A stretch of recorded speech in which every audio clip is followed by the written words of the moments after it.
When discovering our past in the Constitution, the Child Labor Amendment must be written in the most boldest possible words, as it is one of the most important events in the history of our U.S. nation.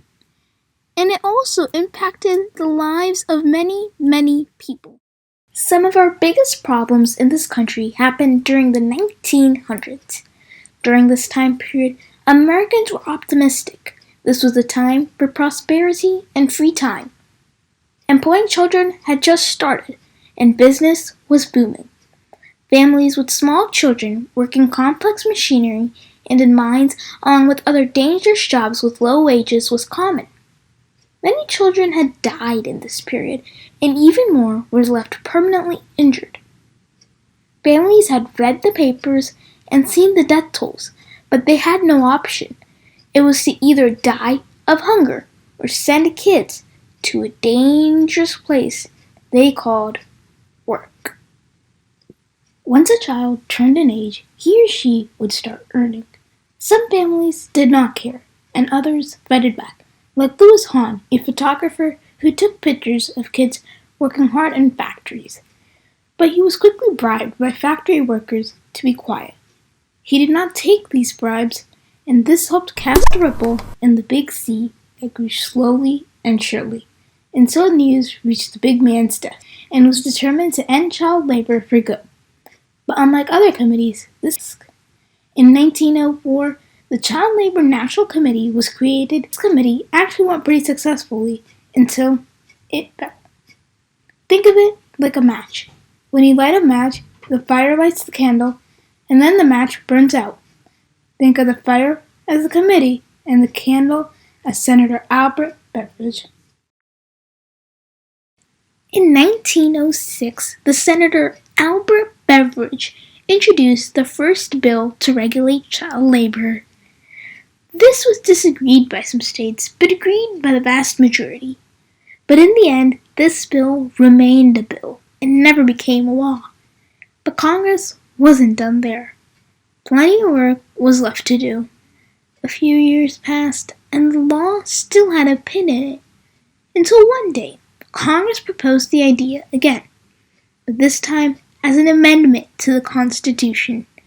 2 years later, on June 2nd, 1924, the law was approved by both houses.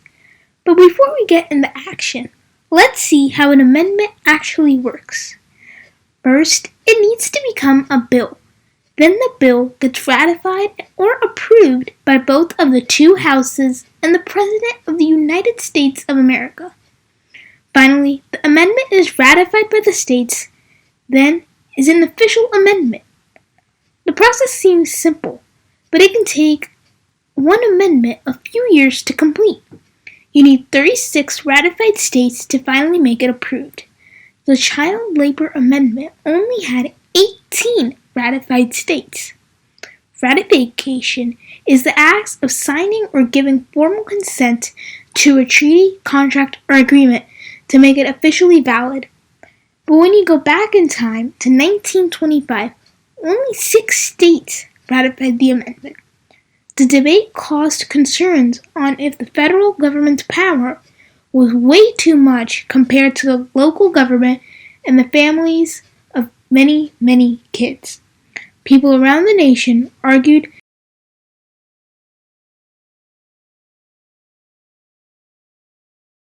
this was the cause of one of the biggest debates talked about ever in the history of the United States of America.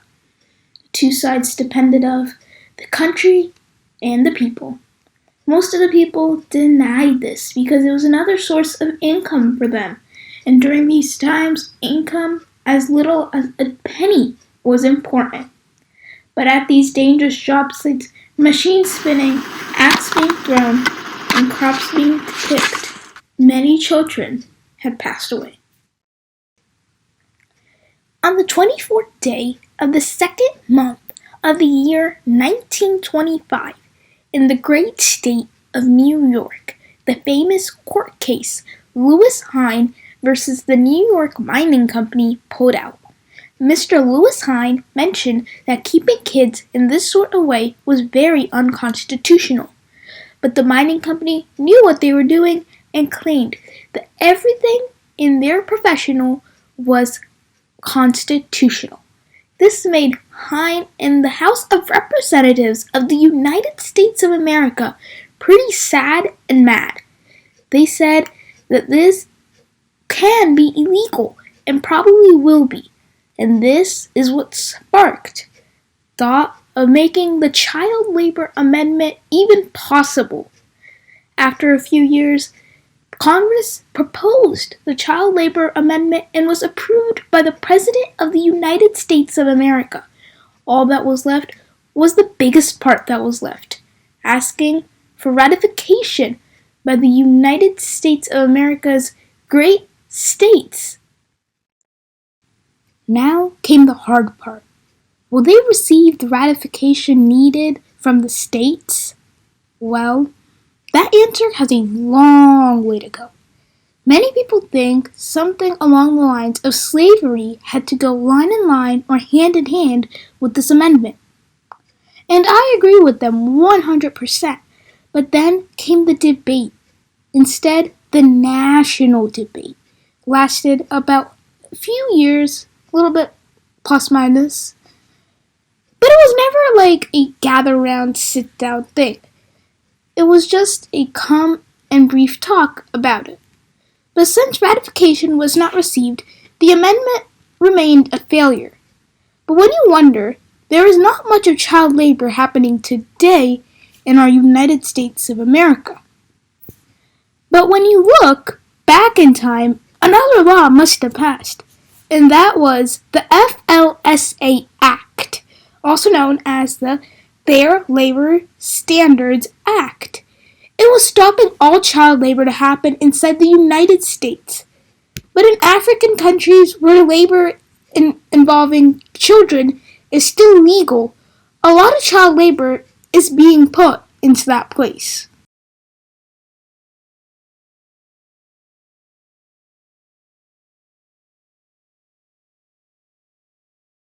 What we have seen is, in fact, the majority of children in child labor are in hazardous work. There's now, the number is around 115 million children working in hazardous work around the world. This is over half of all those children that are found in child labor. But our global estimates show that the greatest numbers of child laborers are in Asia.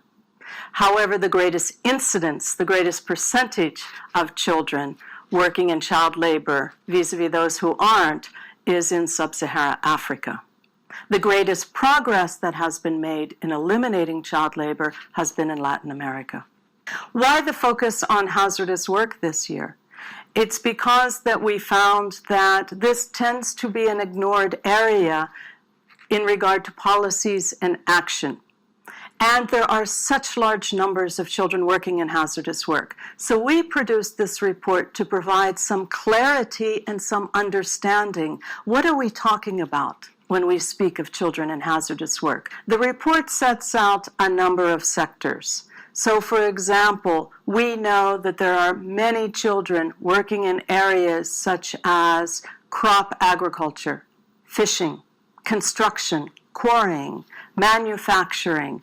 We even take a look at those working on the street, the so-called street children, and those in the informal activities.